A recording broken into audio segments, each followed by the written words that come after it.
Well, unexplained sterility, I think it's 25%, 30% more or less of all the sterility cause. And it's when we don't know initially the cause of the sterility. So we do all our visits, or we run the normal test that we run in the first, second visit of a sterile couple. And really we don't know why this couple cannot conceive.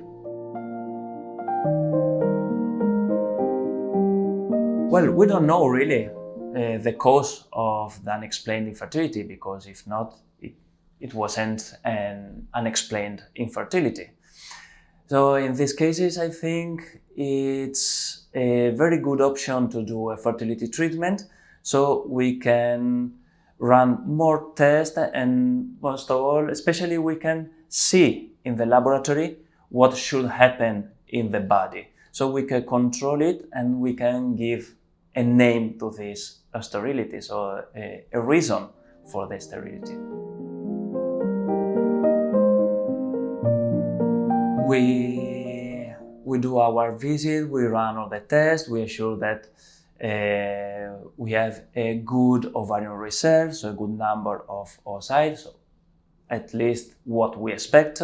We expect good ovarian quality, because we are talking about young women, because elder women, they already have a cause of their sterility.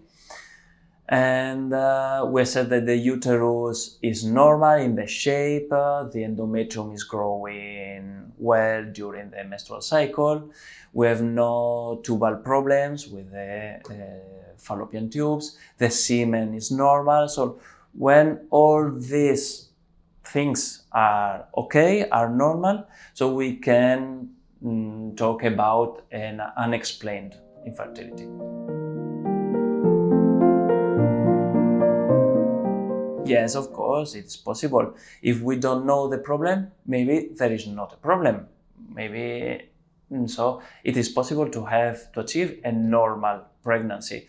So I always recommend to any couple that is in the waiting list for a treatment, they are ready to start a treatment, to continue looking for a normal pregnancy. And sometimes it happens that couples can achieve a good pregnancy when they're waiting to start a treatment. So normally I advise to realize an IVF, an in vitro fertilization. Sometimes when we have good prognosis couples, so young couples without any pathology, where everything seems working perfectly, we can have the temptation to do an artificial insemination. But in these cases, we really don't know where is the problem, so we are not solving the problem. I don't think it helps a lot in these cases. With an in vitro fertilization, we can see all the mechanisms that can lead to a pregnancy. We can control them. We can see how they work, because we are seeing them in the laboratory. So we can know which are the problems, and then how we can solve them.